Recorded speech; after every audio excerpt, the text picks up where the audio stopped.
Hi everyone, we are live on Facebook, LinkedIn, and YouTube. Thank you for tuning in today. I'm Rosanna Rodrigues, and my pronouns are she, her. I'm a social worker and a mental health professional trained in arts based therapy, narrative therapy, and queer affirmative counseling practice. I'm also an associate with Mental Health at Work, which is a vertical of Equilibrio Advisory LLP. Today, I have something very exciting lined up for everyone. I have the pleasure to deep dive into an important conversation on queer affirmative practices at work with Smriti Makarmida and Sanjla Perumal, both of whom I have the privilege to work with. For those of you who are just tuning in for the first time, just a brief introduction into who our speakers are here today. Smriti is a clinical psychologist and a queer affirmative therapist with expertise in cognitive behavioral therapy and narrative therapy. She's also the partner and co founder of Equilibrio Advisory LLP. Sanjla identifies as a trans non binary person. His pronouns are he, they. Sanjla has over 10 plus years of work experience in multifunctional roles. His work is informed by the culmination of all the lived experiences they have, along with the late night kikis with their chosen family. Sanjla is an associate at Equilibrio Advisory LLP and champions the LGBTQIA plus space under the Inclusion at Work vertical. Welcome, Sanjla and Smriti. It's wonderful to have you both, sharing space with you both today. I'm super excited to have this platform, particularly to explore this topic in the context that we are in right now, which is post Pride Month, post Disability Pride Month. And yet, we are choosing to continue to spotlight the intersections of queer vulnerability and mental health, along with diversity, equity, inclusion, and belonging goals for organizations. How are you both feeling about the conversation today? Sanjay, do you want to go first? I'm I'm personally very excited to kind of dig in on what queer affirmative practices look like at work, and I'm very excited to share this space with both of you. Right, I think likewise, super thrilled and excited here. And especially because you're sharing this space with Sanjala. We've been doing some incredible amount of work on inclusion at work behind the scenes together. But I guess this is the first time for a live event that Sanjay and I have come together. So very, very excited and looking forward to our conversation. So thank you, Rosanna, for making it possible and getting us together. Yeah, thanks, Smriti. I'm going to go into the questions because I know we have a lot of questions and 1 hour, and I'm very cognizant of the fact that we have a time bound approach that we need to take with this one. I want to just start with really setting context and exploring what really is the significance of the term queer affirmative practice when we talk about the workplace.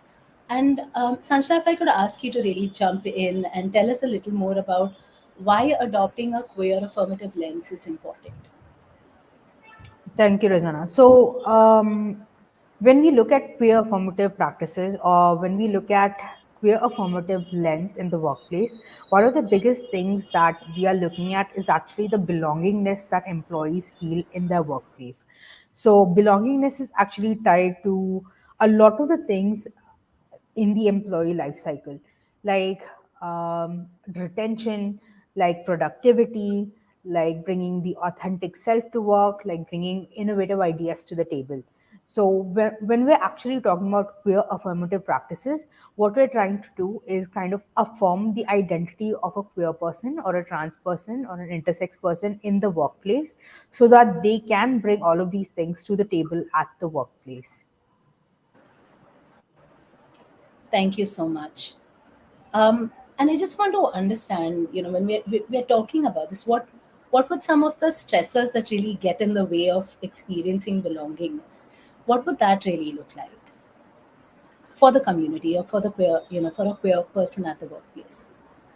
Right. So a lot of the times, what happens is when a queer person, at least in my experience, when we don't feel a sense of belonging, not only does it add this added stress of having to um, mar or kind of hide our true identity, our true authentic self. So a lot of the um, productivity or a lot of the energy that can be put into work, into bringing new ideas, into bringing innovative ideas to the table, kind of get diminished when there is all this energy that is being used to kind of hide who we are at work or to navigate difficult conversations at work, especially considering how we have the marriage equality debate going on. So, like when we have talks of, oh, over the weekend I went with my wife to the um, hills. But when it's a queer person, then we kind of have to dial it back and say, okay, can I bring my partner into this conversation? Can I talk about my queer identity? So when we have all these stressors that kind of shape the way that we not only interact with our peers, our colleagues, our managers, supervisors, leaders, it really puts a lot of pressure on how we navigate um, our work life and how we create that balance for us. Thank you so much, Sanjla. I appreciate the vulnerability that you're also bringing into this conversation to make it so relevant and contextual. Smithy, I want to invite you in at this point. You know, as a mental health professional, we are talking about stressors. We are talking about the impact of these stressors when we talk about concepts like belongingness at work. Um, you know, can you tell us a little more about that from your experience? And also, if you could tell us, as a leader, is it enough to be queer friendly or to be neutral? Or is it necessary for leaders to really start looking at being queer affirmative or adopting a queer affirmative approach at work? Thank you, Rosanna, for really opening up this conversation and also bringing these terms in light, right? So, we are talking about different terminologies, being queer neutral, we're going queer friendly, and queer affirmative, right? Now, when we're using these terminologies, it's very important that we deconstruct each of these terms, what it really means, and then say where we are at in that journey. And while today we have this conversation, I want to also bring forth this sensitivity that firstly, people may not have this awareness. And secondly, if someone recognizes during this conversation that there are, say, maybe queer friendly, queer neutral, and not queer affirmative, it's not pointing fingers at them, firstly, right? It's a journey that each one of us have to undertake. And it's, yes, being queer affirmative is where you have to get to, right? It's okay if it's even aspirational right now.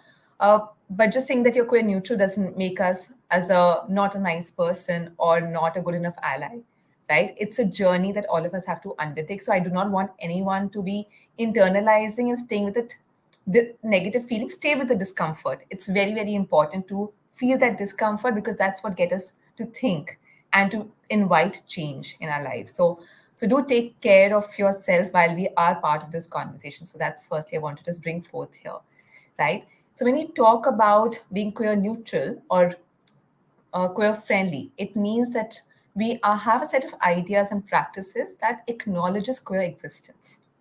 The fact that we are opening up space to be sharing that space, just not with cishet people, but also people with diverse gender identities and sexual orientations. And today we're limiting this conversation to queer and trans identities. The diversity can be on an entire spectrum right now across caste, abilities, ethnicities. So we are not getting to that space today. So we will be limiting our conversation to queer and trans communities and their experiences. So queer friendly will mean that we recognize their existence, right? The coexistence. Queer affirmative means that we are not only recognizing their existence, but we also understand the historical subjugation that has taken place and how their lived realities has been different from us. But there has been their unique journeys that they had to undertake, which has resulted in an experience of discrimination, alienation, marginalization, and actively denied opportunities. So when we are able to understand that it's just not acknowledging the identity, but also to look at the historical oppression that has taken place, and then how do we really respond to that at multiple levels becomes is really talking about becoming a queer affirmative workplace and a true ally in this space.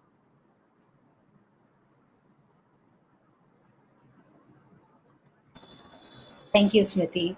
I think I really want to thank you specifically for bringing one of our intentions to the spotlight right now.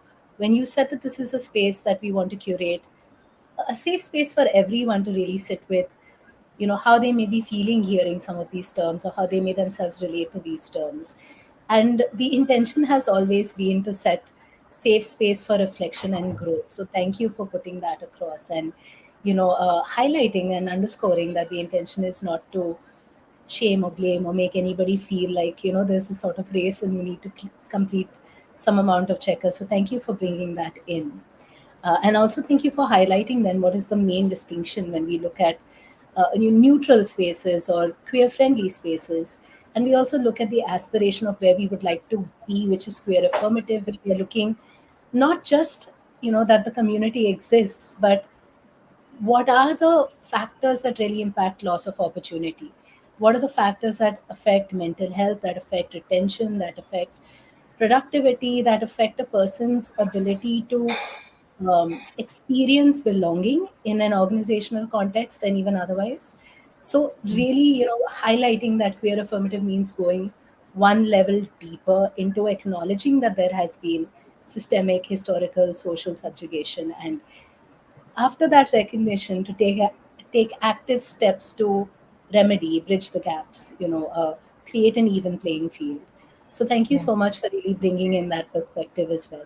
Yeah, and if I may, Rosanna, I would like to maybe come back. I think I missed answering your belonging question as well, and I think even the reflection Sanjla gave in terms of the language, right? Sanjla gave the example of someone saying that, "What did you do over the weekend?" And I went with my wife to the hills, right? Now, when you talk about a queer-friendly space, it'll be like that. Uh, okay, so then what did you really do, right? So maybe it's more asking the other person that what did you do when you know someone has been out with their queer identity. And but when you really talk about being queer affirmative, it would be say that what did you do with your partner, because then you're really recognizing that the language of just wife will not suffice, and how in that moment they have experienced that they do not belong here, that they're still part of this cis het world. uh, but when you are saying this question that what did you do with your partner, you have made them feel seen, you made the relationship feel seen as well. And this is again being very mindful of how we can use language to be a lot more affirmative as well, right? So, and maybe to bring in another space here when we talk about belongingness, right? That it's in organizations, especially who are very progressive and doing a lot of DIB work, a lot of things will be set into place, right? And a sense of belonging may come in maybe through policies, ERGs. But in our experience, what you've seen that the sense of discrimination, alienation comes in these informal spaces, right? That we are going out with, it's a family day, so we are, you can get your children along as well, and or you can get your maybe your husband and wife. Where again, what you're doing, we're talking about spaces where you are recognizing relationships which have also have a social and legal sanction, but or it's a family day, right? And unfortunately, a lot of people trans folks especially, may have a different idea of a family. They all have a family as well, but it's a chosen family. And just to say that you can get your loved ones on this special day, that's an idea where we are opening a space just not for biological family but also chosen family. So isn't just in terms of the informal spaces, get-togethers, outings, really opens up spaces for belongingness or closes spaces. And also what Sanjala spoke of, very important, that it's not only about just socializing, right? Because these experiences also creep into workspaces, into those conversations, because I have felt unseen in the informal settings. I do not feel that I can really bring my authentic self in workspaces, in a team meeting as well. Hmm. So the experience cannot be compartmentalized, that this is informal, this is formal, this is in a social setting, this is in a work setting. There is going to be, it's a very fluid experience that moves in from personal to professional, professional to personal. And recognizing this is what we say being queer affirmative. So sorry, just wanted Thank to you. reflect on the question that you had asked, but I missed responding. Thank you. Thank you. I think you've also really highlighted the gamut of the kind of experiences of exclusion and stress points that could really come in, just navigating, you know just simple conversations of what did you do over the weekend can become so loaded and can become a point of such stress and such anxiety, really, about, should I say, should I not say, what are they going to think of me. So thank you for really bringing in that level, that layer, and thank you for also spotlighting how informal practices fit into all of this. And we will be going deeper into some of that later, but just wanted to acknowledge your bringing that to the fore right now. I think I'm going to go, because we've started really talking about systems and practices, in this conversation itself. So I'm going to go to my next question, which is, what could queer affirmative systems and practice look like when we talk about an organizational fabric and framework? And Sanjana, I want to ask you this question first, specifically from the perspective of members of the community. What is supportive queer affirmative practice going to look like for folks from the community at an organizational level? Right. So, Rosanna, one of the biggest things about having peer formative systems or peer formative practices at work means having access to services, systems, and infrastructure that actually understand and respond to the unique lived realities of the queer community, right? So this can look like having gender inclusive policies, having paperwork that kind of encapsulates the different gender identities and maybe statuses of the queer community, having dress code policies that are inclusive, that are flexible, that are fluid, having a transition policy. So many different policies that kind of take into account what queer lived realities look like. This can also include the redressal mechanisms and the parental leave policies, along with well being policies that really look at the different family structures that queer people kind of come to the table with. So that is one part of it.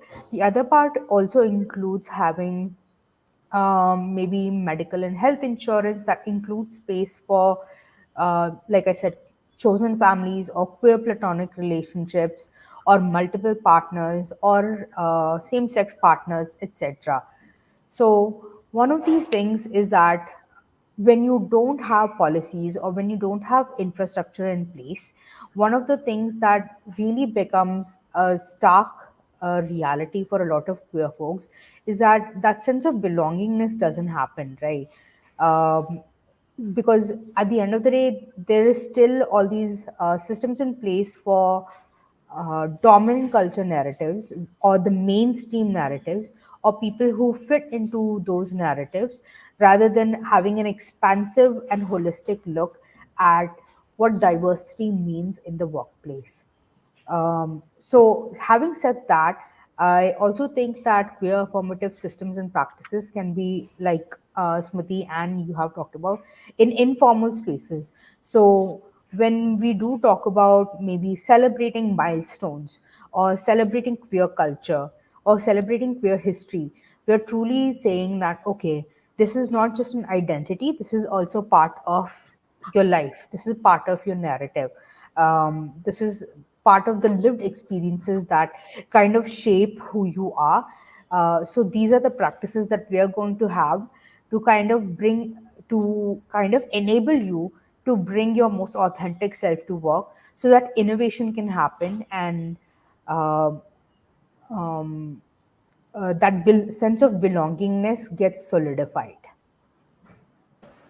Thank you so much, Sanjla, for really talking about practical ways that we look at the informal practices at work. I mean, I know a lot of organizations celebrate employee milestones, and often those milestones do look very cis-heteronormative. They do look like childbirth, pregnancy, marriage, very, very, typical and nice milestones to celebrate. And it's important to hold space for that kind of celebration. But can I mean, what you're really bringing to the table is this additional flavor of how, even without intending to, it could possibly be excluding to people who may not be subscribing to that kind of those kind of milestones, or who may not want to experience or may not have the opportunity, given the legal sanctions and frameworks within which we exist, to experience those milestones. And it could probably be a point of exclusion, rejection, and pain, right? And thank you for giving us alternatives to even think about what could queer milestones really look like? What could queer celebrations look like? Can we really celebrate queer movements, queer history, landmark moments, and really bring in that kind of a flavor into the kind of celebrations and informal celebrations that we really have within the workplace? Um, Smriti, I want to ask you specifically. We're still talking about the perspective of members of the queer community. We've really talked about policy, but I'm going to ask you as a mental health professional. What are those additional steps we can take to ensure that there is a queer affirmative support to the community as leaders within organizations as well? Right. So I think Sanjay has really touched upon something very important, and I would like to bring that back into the conversation. And as I respond to you, I think I want to respond in a twofold manner right now, Rosanna. One is in terms of the at the organizational framework level, and the other is also the social narrative that exists, which also then percolates into the organizational framework because of our experiences as a person, as an individual in the society, right? So, two levels. When you look at the organization framework, I want to start with the entire employee life cycle itself, right? Uh, a lot of organization where we're having conversations around even queer affirmative interventions, that means they have already started thinking in terms of we need to invite LGBTQI plus folks into the organization. So they're already there. So I'm not talking about building that awareness and sensitivity. The intent is very clear that they feel there is merit in having a diverse workforce, right? Now, when we are starting of inviting people, members of the community into the workspace as well, how would we go about doing it? We need to put out a job application out there, right? And often a lot of organizations say that we are equal opportunity employer. That means that we are not going to discriminate on the basis of gender identity and sexual orientation, and everyone is welcome. Now, this is, and put out my same parameters and metrics for people to apply for this job. And if they make the cut, they would be recruited, and we can do blindfolding interviews, so on and so forth, right? Now, when you're looking at it, this is going back to your previous question, is being queer friendly approach, because this has not taken into consideration the unique trajectory of each of the members of the community, where they may have not had the experience to go for higher studies, or to be able to be in workspaces for them to garner work experience, a relevant work experience for the job they're applying for, right? So they may still come with experience, but it may not be in the industry, it may not be specialized because those opportunities have been denied, either because they've come out and it has not been accepted, or the fact that they had to be closeted in those identities and having to deal with that frustration, sense of alienation, not belonging, which affects their self worth, their mental well being, experiencing gender dysphoria, and denying their true identity that as well, right? So to be not be able to, and this would really play out in the productivity as well, because like Sanjala did mention that there is so much energy being channelized into how do I protect myself from harm and my identity because of the fear that if I do come out, I I could be just invisibilized completely in those spaces. So I have not been able to be at my optimal best because of this experience. So what we need to do is be equitable employers to recognize that their experience and journey has been very different. They may not have had the same opportunities as any cishet person would have in this space. So a lot of organizations start doing these internship programs that they bring in that inspire, even if there is no work experience, if even if the people do not have, are not a postgraduate, not a graduate, as long as you have the willingness to learn on the job, we will provide you that platform. And then once they have been part of the organization, say for 6 months and a year, and then they're put to test because you have given them the skills and the tools to be able to now say that I can sit for the interview and now it's going to be equal opportunity. But it cannot be the same starting point because you're saying that you start from here, but they're not here. in the experience of competence skills, they are here. So it's not a level playing field at all. And to recognize this, right? That's one. And secondly, we say that, when you're talking, a lot of organizations, especially the advent of social media, uh, they put out a lot of these creatives out there. We are hiring, for ABCD post. And then when you look at uh, if there's characterization of employees, it still falls into the cishet narrative, whether it's in terms of the features, the dress code, the dress that people are wearing, the colors that are being used as well. And then that is also saying the fact that we are an inclusive workspace, but when you talk about the visuals, they're not in tandem, right? And then we go into in terms of putting in the application form and then say, okay, what's your gender? Okay, male, female. And then now, because of the TPA law coming in, and say third gender or other. And and for the members of the community, say that, what do you mean by third gender? What is first and second then? Right? We don't talk about first gender and second gender when it comes to men and women. And when you say others, the language itself is so othering. So just talking about, okay, what is your gender and blank. I mean, let people choose what they want to say. I may not ascribe to any of these as well. What if I'm pangender or I'm agender? Like, where do I even put myself? And this need to put everyone into boxes is there, right? I mean, then we talk about the recruitment and say the person, there is an entire conversation that we can have around the whole recruitment piece itself. But then we go on and to talk about background verification. And if you look at the names that they may have in the back account, their identity cards may not be by the name how they self-identify themselves, or the pronouns as well, right? And then that becomes very challenging. So I'm just talking about in terms of the work that needs to be done at the organizational level, right from we're inviting folks into the organization and how there's so many barriers, and an experience of that I do not belong, as a reminder keeps on coming back, Rick, in a manner which can also really increase gender dysphoria for a lot of people. Or the fact that if I'm going for an interview, I need to dress in a particular way. I cannot choose to express my gender the way I'm comfortable with. Because again, there could be raised eyebrows, or they may just question us and for different aspects. So I need to mask that identity as well. And the moment this thought crosses our mind, that means it's not queer affirmative. We have not created that safe space for people to come in, right? And then we really talk about the opportunities that they get in career growth also, because they're having experience. People said that, no, we are okay to have you as part of a team, but we cannot really give you a client facing role because we are not sure if the clients will be comfortable interacting with you, and we don't want them to be uncomfortable, and that should not bring in discomfort for you. A co-affirmative employer would say that, what, I'm going to hold a sensitization session for my clients, that it's a diverse workplace that we have. This is what you can expect. If you have any questions, we have people in house who can support you in that journey, and in bringing that awareness, if you're interested. But to say, what, we cannot have you give you a client facing role because I don't want to bring in discomfort for either. I may be coming from a good place. I'm trying to protect people from getting harm, emotional and psychological harm. But is it again giving same opportunity? And this really, and it, we often talk about glass ceiling for women.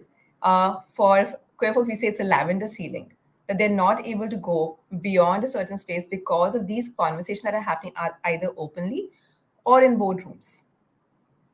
Yeah. Then we also talk about like the policies I think Sanchla spoke of, and really having all gender inclusive policies, and they spoke of dress code policies as well, and leave policy. And I know in our organization we have so many conversations around having say if you're unwell, you have sick leave days. You have now maternity leave, now parental leave are the conversations that are happening now. Something I want to really spotlight is say like leave policy. See, if someone is going through gender affirmative procedures, they would need leave. And then the question to ask is, okay, again, you're going on leave. How much more do you need to go for? Or to say that, how many times would you be back? Now, an experience like this, may not be any precedent. People may not know how much time it would take for them to recover and to heal. And what kind of support structures are we bringing in that space? Because when you're going through an affirmative procedure, there could be difficult that you can't do weightlifting, which will be understood. Say, for example, you've had like a spinal injury. don't lift a heavy weight. But in these cases, don't lift a heavy weight, people may not even recognize these things. And then how you're holding space at, and then to say that take this leave from your entitled leave. That is not the space when you have sick leaves or maternity leave for that matter. And I'm just maybe drawing those comparison, not to say they are same in any shape and form, but just to draw in fact that how we are able to look at these leaves, that it's justified, but it's not looked at from the same lens, that space needs to be coming in also. uh, we did talk about, Sanjay did highlight about the medical insurance policies, being extended to same-sex partners as well. Well-being policy for family structures. So we often have now been doing some work with organizations about caregiving leave policy as well, because if you have chosen families, they may not fit into dependence, but you still can be a caregiver for someone in those spaces, right? Uh, and now moving on, and I've taken a lot of time to talk about the organizational framework here. Getting into the social fabric at this point in time, maybe just touch upon some key things that about celebrations that Sanjana spoke of. That in queer-friendly spaces, you talk about that. Okay, you have a partner, that's great. And please bring them in into the every next time you have an event. And then there is a wedding anniversary for some other cishet person, and the congratulations on your wedding anniversary, and a cake is sent to their house to celebrate with them and their partner. But not really asking a person in a same-sex relationship that when is your anniversary, just because it's not legally sanctioned in those spaces. And bringing those kind of conversations becomes very helpful. Or the fact that when you're saying birthday, not really going by what is there on their birth certificate, but maybe the date they choose has been their true birth, when they have maybe say socially transitioned or undergone that affirmative procedure, and they feel that they're okay to be in this space right now, and this is my true birth, and this is my birthday. So really opening our space to these conversations. So there's so much that we can really do to really acknowledge queer and trans identities at workspace, and be truly queer affirmative in the work that we do as leaders and employers. Thank you, Smriti. I really want to spotlight. There's so many facets of, as you were speaking, you were also bringing up a more um, expansive landscape into the mental health concerns that could really be coming up. You were talking about gender dysphoria. You were talking about anxiety, stress, exclusion, and you did bring up a whole gamut of experiences that could stem from alienation and historical oppression. You also spoke about certain life events that could cause a lot of pain, like being rejected by one's biological family, the need to form a chosen family around oneself or a network of support because there may not be any other spaces to access support. And you also spoke about well being policies. And I want to come back and ask you a very, very pointed question. Do you think, as leaders of organizations, people like you need to actually think to provide some sort of support of, mental health or well being support within the organizational framework of policy and practice for queer folks? Oh, yes, absolutely. And I think it should be again at two levels. One is, I think a lot of organizations have EAP providers, employee assistance program, where the employees and some of the family members can access therapeutic support free of cost with the tie-ups that the organizations have. So I think just making that accessible for the folks, but to recognize that again, the therapist is not queer friendly, but queer affirmative. Someone who has undergone a training. And I remember that both you and I went for that training as well as to become queer affirmative psychotherapists, and we've been practicing for over a decade now as therapists. But just undergoing that training, that makes it so much more visible of the lived realities and the unique life stressors of queer and trans folks, which as therapists becomes very important for anyone working with the members of the community to undergo. So even when organizations are having these tie-ups, and it's important that they do check with the AP provider that do you have co-affirmative therapists and have they been trained in this space as well, or have a separate tie-up, right? So that's one way. The second is also, since I'm going to root it back to uh, conversation around belonging, and I think just building a sense of community within the organization goes a long way, because the members of the community may find themselves very alone in these spaces, if not in formal spaces, informal spaces as well. And then having, like, say, an employee resource group can build in a sense of solidarity and community within the organization itself, which a lot of organizations have started initiating this process and actively doing work with the members of the community. So that's something again we could do. The other thing, it's not related to mental health, but does still tie in is the reverse mentoring. So there are a lot of organizations which have a buddy and mentor system, reverse mentoring. So what it's really doing is it's also putting into systems into place to have a safe space for people to connect with, peer to peer, or maybe someone that when they are feeling vulnerable, they are experiencing that can I really be vulnerable in this space, and what is going to really be the outcome of it, having a safe space to talk to maybe the mentor in this case. Also because of the language, how that language can bring in a sense of exclusion and discrimination, a lot of organizations also employ reverse mentoring with it, where the members of the community come back and have these conversations with senior leaders of things that or what support could look like for them. Because as cishet people, we cannot know what support would look like, right? To give you one example of one of the organizations someone was talking about is that they had a conversation, where from a member of the community came in as a speaker, and they spoke about the importance of pronouns, and they did really deconstruct about what does they them mean. And a lot of people may make these statements which is can be very hurtful around they them pronouns also not into that space. And then what the HR of the team did, they put the names and pronouns for all the employees at their workstations. Sounds great, right? But the thing here is the HR never checked with the employees what their pronouns are. They just assumed because someone whose gender expression is masculine is going to be he him, and someone whose gender expression is she her of a feminine is going to be she her. So when you go in the workspace, you'll say, okay, that's great, like they have put names and pronouns there. But were the employees ever checked and asked? Or to see what I do not want to put my pronoun as well. And that is when you take the agency away. And what I'm trying to say that this all ties into the mental health aspect. That even the interventions may be coming from a good space, a noble space as well. But the idea is that it can still have a mental health impact if you're not collaborating with members of the community. We cannot be their voice in the absence of that conversation. We can certainly be their voice by being alongside them, not leaving members of the community away and then just being a voice. So that's not being an ally. So just want to bring in the mental health from the focused intervention, but also the implicit actions that can impact mental health. Thank you so much, Smriti, again for putting it very cogently, and bringing it's Sanjla. I think you were telling me about this the other day. One of the slogans for inclusion movements has been "Nothing about us without us." Am I saying that right? Yes, nothing about us without us.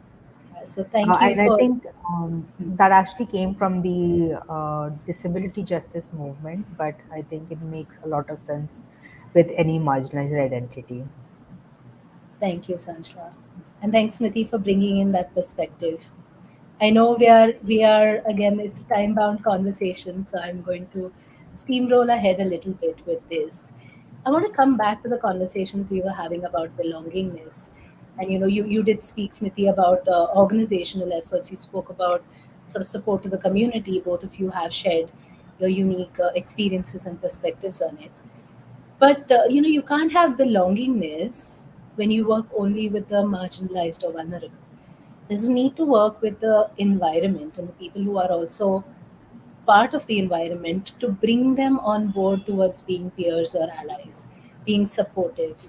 And what do you think we need to do from an organizational perspective that could be queer affirmative, that could ready or engage peers or allies, within the organizational framework to provide support? Smriti, if you could go first, and then maybe we can come back to Sanjay. Um, Sorry, can you repeat your question? I just lost you a bit, Rosanna. Uh, Sure, sure. Let me do that. So what I was saying is we've spoken about organizational efforts from the perspective of the queer community. Sorry, sorry about that. But If I'm you want to get some asking thoughts. now, what? No, no, I'm good. What do efforts need to be when we talk about peers or allies? Other folks who are part of the organizational framework but may not be a part of the community. How do we really bring them in when we are talking about valuing belongingness? What are some of the efforts or initiatives we can really take to build allyship? Uh, I think first thing would be to have conversations, and I would like to say this not only during Pride Month. Uh, I understand, and I want to also recognize that at the organization level there are multiple initiatives that are taken, and also the fact that there are also a lot of business demands that do exist as well. So it can be difficult to have conversations, and it could be limited to that Pride Month, right? But we need to also understand, we have to go back to our intentions, right? If the intent is to make it a truly a diverse workspace, we need to really plug in ways of how do we keep on having these conversations periodically, right? Because we need to recognize that having a one-time conversation would not bring about a mindset change, an attitude change, and also unlearn years of conditioning. And when I say this, I would like to maybe invite everyone to reflect on their first experience with maybe a trans person. And often, if you have to reflect back, it would be someone maybe on the street begging, uh, and and the kind of response that you get from family in a growing up years would be that don't make eye contact, don't look at them, and and if there's a question, it gets dismissed at that point in time. No one is ever responding that, why should I not, what is wrong, why can't I talk to them. Those questions usually go unanswered. This has been years of conditioning and experiences. Or if at the time of celebrations we would have members of the community come in and they said, oh, they're here again, shut the door, right? Or it's a good thing that we're going to come and get the blessing. So there are also certain ideas that have been there around the members of the community, and where is it okay for them to be present and where is it okay for them to be not present. So it's okay for them to come in for at the time of functions, when there's a marriage, there's a childbirth. On other occasions, we should not be entertaining them, right? So there are these ideas that has been etched in our experiences at a very subconscious level. Now, when we are saying that we are going to make it an inclusive workspace, people are coming with those scripts here. And then say to really be collaborating with them, working on a project. But while we're doing that, we're not making eye contact, maybe at a very subconscious level. So when you're attending a room full of people in a maybe doing a presentation, we will go look at each person, but go over them or look through the members of the community. Maybe it's happening at a very subconscious level, it's not intentional. But to really keep on having these conversation makes it possible to look at shifting that lens. I remember there was this one organization who was talking about how they started on the moment people would walk into the workspace, they had themes for every month, and one theme would be that they will have members of the community who are in a successful positions. It's almost like subconsciously, you're priming the mind not to think of from the members of the community from in a particular context and space only, but to also look at changing that uh, stereotype that we may have, and the mental framework that we may have, that they are also holding senior positions, successful position, bringing about some kind of shift. And that kind of work, and those campaigns can run, right? You don't need to organize sessions every single time. So there are a lot of these campaigns that can run to make that shift happen. uh, I know of organizations who have done a lot, have a policy on language, on gender inclusive language, and they're hosting these sessions. And one session I was conducting itself, we're doing a conversation on allyship, on LGBTQI plus and vocabulary. And towards the end of the session, the person's manager still misgender them, but in the session, right? And we're talking, and again, not pointing fingers, because they're saying this is conditioning. Until we do not keep on having these conversations periodically and intervene and see what, hey, we noticed this, and could you just be more mindful next time? And that's it. It's only bringing it to the awareness consciously. It's not about the fact how could you do this, what will be the impact on the person, you shouldn't be doing this. You're not saying that. Or you're saying the fact that we noticed this. Can you be more careful next time? Because also recognize that they have also had their own journeys and experiences, and no one is doing intentionally.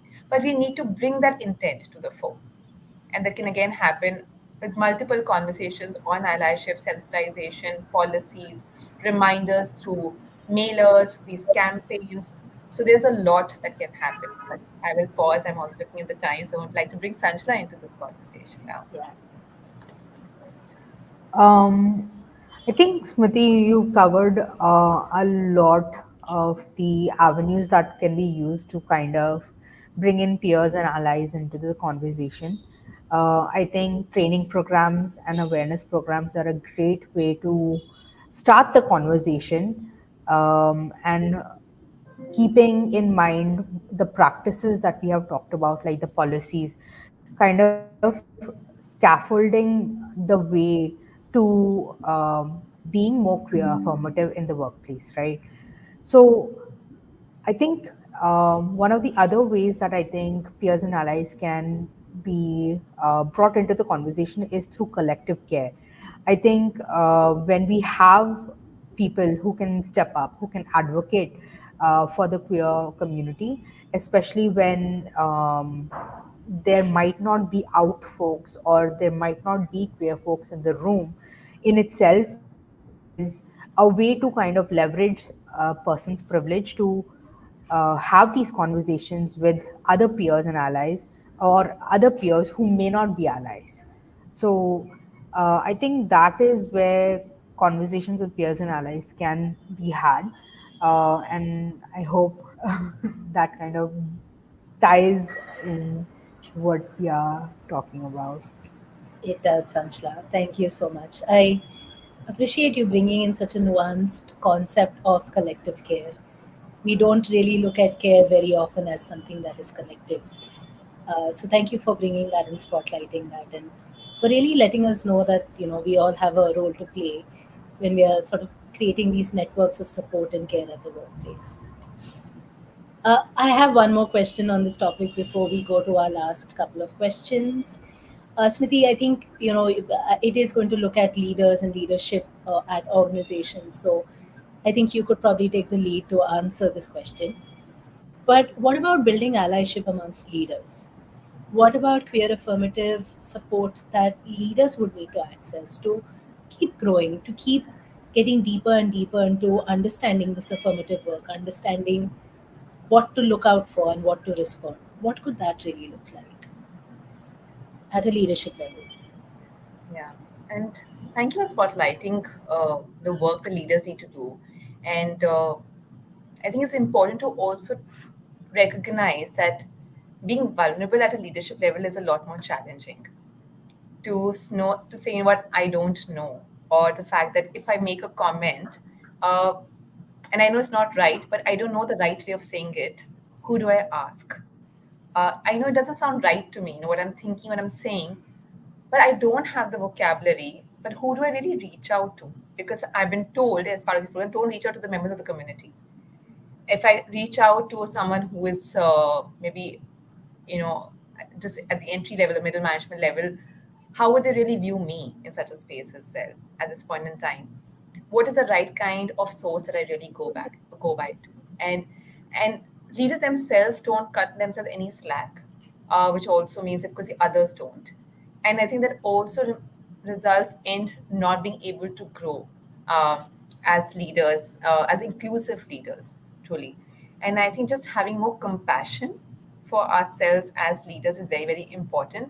It's okay to say what, hey, I don't know. And this is a reminder, the fact that people would be willing to support, or having this very focused interventions of reverse mentoring, right? Where takes into account the vulnerability, that it's okay for me to be vulnerable because I've been given that sanction, that it's that coaching session I'm having with a member of the community to be really be vulnerable. So, and that's one thing, right? That they need to do to be vulnerable, and how either they go through their own journey of bringing that, inviting that vulnerability, or doing it through reverse mentoring. And there are people who do reverse mentoring, it's a very actively. So that's one.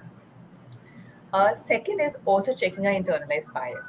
right? And how do we really do that as leaders? That when I am interacting with the person, there's always a first thought. Check the first thought. Where is this thought really coming from? What is it that I know about this person that's making me wanting to make this comment or ask that question? So checking our first thoughts to check our biases would be the second thing that I would talk about. And uh, thirdly, do a lot of reading. It is important. That's the only way we can learn more. And slip ups will happen. I still make those. Sometimes I would misgender someone, not because I want to, but I know that I would want to just apologize and go move forward right now. And those slip ups will happen, but having more compassion for ourselves is very important. And lastly, keeping the intent at the right place, and which the intent needs to shine through all intervention initiatives that we undertake. We cannot be selective in this space. Like I maybe just bringing one example right now. There was this one leader I was talking to, where they were coming up with a new workspace, and they said that when you're having this session on Poshna, can you bring in the LGBTQIA plus folks lens as well, and talk about being all gender inclusive.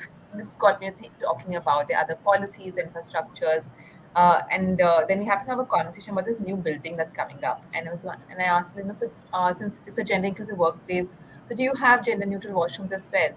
Said, oh, I don't know. Let me just call and see. And then they said, oh, right now we do not have. And then we met for a subsequent meeting. And then I said, we did have a conversation about having gender inclusive washroom, and I did check with the architect, and say that right now the plan is already done, so we can't accommodate this time. There's some budget constraints to be able to not make another washroom. Construction is happening of a building. Uh, when you say that fact that let's not have washroom because we didn't account for it, would you be okay with this? You will change the layout, right? Like how can you not have a washroom in a workspace? It seems like a negotiable thing. And that cannot be the case as leaders. It's not negotiable. And so we cannot be selective in our approach as leaders also. That sometimes it's okay, sometimes it's not okay. Uh, and that has to shift now. Because every time there is a cuts, the first thing that gets pruned are the DIB initiatives, mental health initiatives, because these are nice to haves. They're not must haves. And that's again the shift needs to happen. These are not negotiable conversations because it is, and the research has proven it's going to impact. There's going to be business losses if you do not have diverse workspaces. I mean, the research shows that the more diversity there is, there's better productivity. Economically, you do much better as a business. So if it also makes business sense, you're being more inclusive, being empathetic. You're also there is also a reputation gain as well. So you're seen as someone who is an inclusive employer. People would want to be associated with that brand. So there are all the right reasons to make it a non-negotiable intent. So I think as leaders, I think it's both at the individual level, the work that needs to happen, and that intent needs to shine through to really come across all the entire organization framework as well, and to really stand up for that, even if that means putting up a fight. So be it, and that's why we are there at the leadership position to put up that a fight and make that voice loud and clear that there is merit in going down this path. Absolutely. Thank you, Smriti, for that. I also want to just bring, as you were sharing, I remembered one of our earlier conversations when you said that leadership can be a very lonely space. And sometimes that vulnerability does really, tend to have its own place in terms of impact in a leader's role and growth. And I was thinking also with regard to some of the conversations we've been having with our clients, wherein we've seen the shift. The leaders are more open to even coaching, more open to having a thought partner to really figure out, okay, there is a situation. I don't, I know I have an intention that I want to value, but I don't know how to navigate it in real time. I don't know what laws I can rely on for support. I don't know how to language this conversation. I'm wondering if you would want to talk a little bit about leadership cohorts very, very quickly. Leadership cohorts, leadership coaching in a line or two, if possible. I Uh, know a line or two was a very hard ask on my part, but yeah. Yeah. No, so I think I'm going to keep it crisp there. So leadership coaching is a lot of work that we do at the firm level as well, where we do engage with leaders, and again, a lot of self work that's required to be done. And again, I think realizing that with leaders as well, they could be members of the community as well. Not to assume the leaders are not from the members of the community. They're not. There's no segregation out there. So I want to also put it out there, but also because the leadership position that they hold, and if they've been closeted, it becomes a lot more harder, and they people sometimes also overcompensate, uh, and it could be a lived experience of internalized homophobia in this case, that people find it difficult to also acknowledge their identity in this space. So I'm talking from two lenses right now: someone who is maybe a member of the community but not come out, also not come out to themselves either, because of the internalized homophobia, transphobia, biphobia that one may be experiencing. So, a lot of self work required in that space. Who have closeted, not come out to themselves. People who have come out to themselves but not to other people. And then, is it okay for me to come out right now? What could be the ramifications of it to my reputation, to the organization's reputation? And how do and then to be able to acknowledge the identity and ask those questions, and you sometimes feel that you are required to answer those questions, especially if you are a media personality. They feel that people in media, they have access to your life, and they you owe it to them to answer those questions. The ideas around privacy are fairly fuzzy out there, right? And then we have people who are allies to the community as well, and for them to again go through this coaching, again it's usually a long process, to do a lot of self work, again unlearn that long years of unconditioning, the homophobia, biphobia, transphobia that they might be experiencing as well, and then to become active allies and be a voice for the community. It's again a journey that everyone goes through. But from my experience, I can tell you I've worked with someone who was very homophobic, very, very homophobic, and now has become a strong ally to the community. So I have witnessed that journey, and I know it's possible, and coaching can make that possible as well.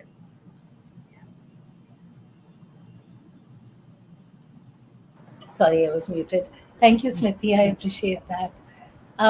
I am going to go over to Sanchla right now, Sanchla, and hear your thoughts on how leadership can actually also benefit from queer affirmative practice.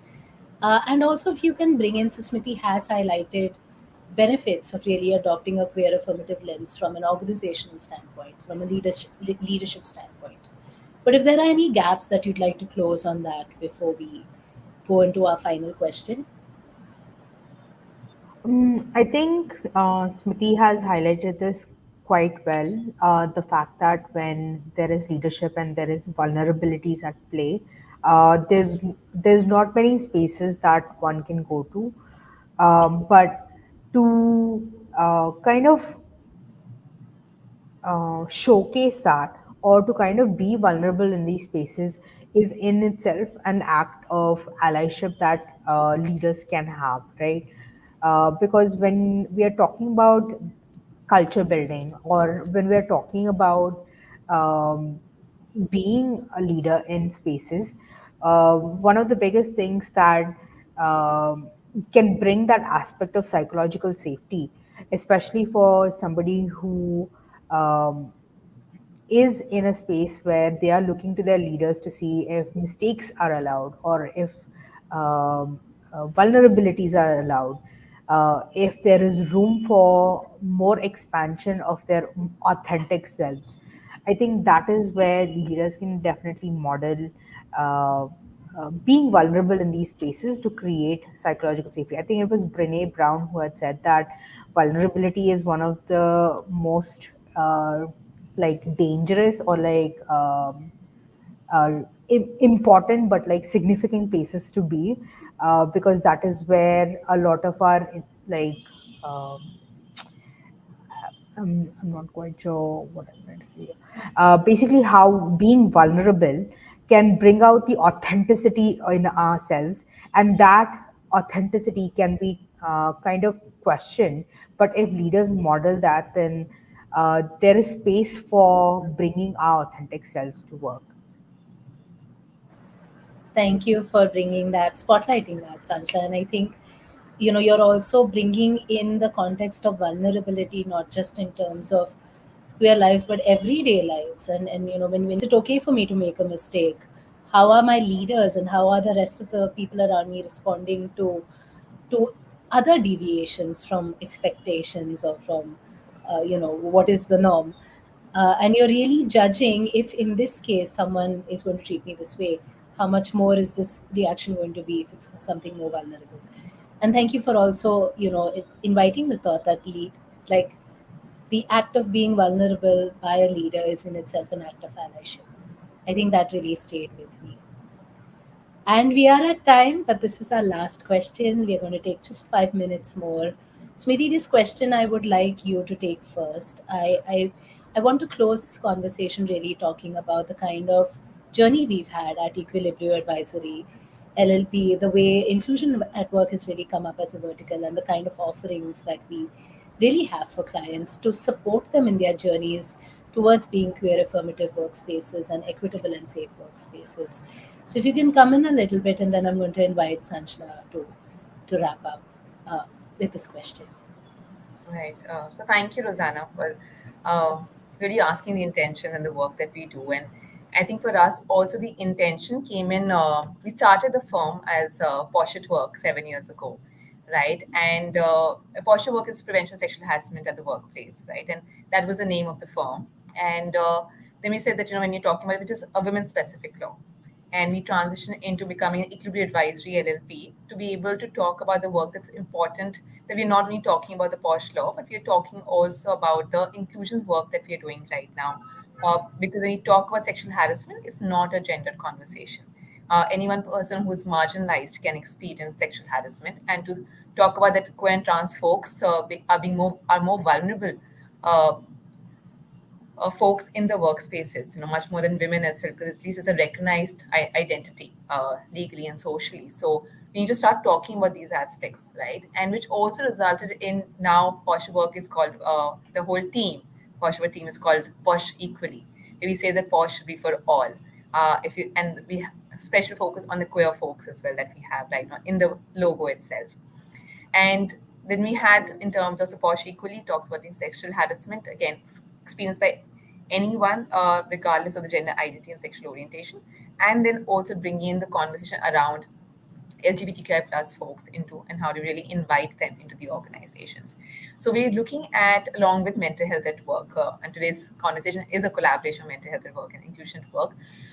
So the whole idea at Equilibrium Advisory is that how do we partner with organizations to be able to build inclusive workspaces where each person's identity is recognized, they feel they belong there, and to also for employers to become equitable employers right now, starting with in terms of all the policies that they have. Are the language that is being recruited in those policies, is it all gender inclusive?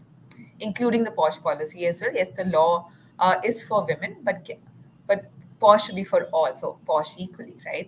Needs to be for all. When you're looking at being equitable employers, what is the kind of branding that you're doing, the kind of communication that's going out as well? Is it gender inclusive? Or does the language itself marginalizes people? Doing a lot of work in terms of even with the interviewer panel, the kind of questions to ask, not to ask, the sensitization sessions to happen, doing training sessions across levels, right from the leadership to people managers to employees. Through mental health at work, we're also offering queer affirmative practices at work, because we have queer affirmative therapists at the organization. Also supporting with their functioning of the ERGs as well, because the whole idea, like we spoke of, is to build a sense of community within the organization, and how do we support organizations in that journey. And it's just maybe a quick snapshot of the work that we're doing, but there's a lot more detailed, and there's a lot of offerings that we do have, again, which is going to be aligned with the intent of the employer, because the intent has to shine through all the work that we do. So we do have those conversations with the employers, their intent, and supporting them in a way which is not overwhelming, because it can be. And then how do we really phase it out for everyone? Thanks, Smriti. Thank you for giving that in a very quick snapshot to all of us. Sanjna, I would like to invite you in to talk a little bit about the resources that you've been developing along with the team when it comes to inclusion at work and when it comes to allyship and support and queer affirmative work. So if you could just tell us a little bit about that before we close. Sure, Rosanna. So, at Inclusion at Work, we kind of look at a lot of the resources that we provide to our clients, right? A lot of our resources, I would say, is available on our social media pages. So, it's a lot of free resources that we offer.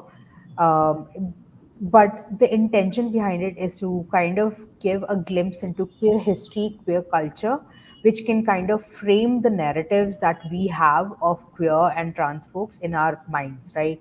So when we think of like, let's say, language, when we don't have the history of the language used for queer and trans folks, that might translate into our policies, our JDs, and maybe even interactions that we have with queer and trans employees at work.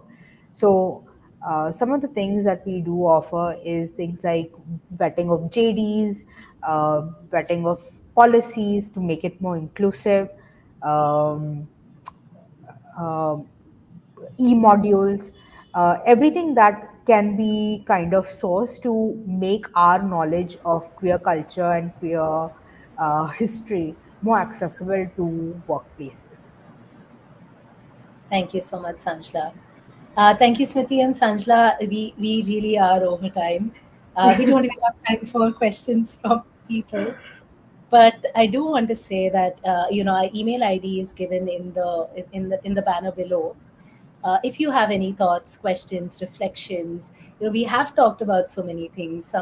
Some of you may want to revisit this conversation, and at any point of time, if you feel like you have reflections, thoughts, or you just want to share maybe your story, or maybe you want to collaborate with us in some way, you can always drop an email to the email ID that's at the bottom, which is connect@equilibrioadvisory.com. Uh, yeah, and thank you for spending this hour with us. Thank you, Smriti, Sanjla. I appreciate all the wealth of information that you've brought into this conversation. It's been a pleasure. Take care, everyone. Stay safe. Until next time. Smriti, Sanjla, if you want to sign off, please feel free. Uh, Thank you for the Thank opportunity, you. Rosanna, to have to make this conversation possible. And thank you for all the viewers. Have a fabulous weekend ahead. Thank you, Rosanna. Thank you, everyone. Thank you, Smriti. Have a good day. thanks, everyone.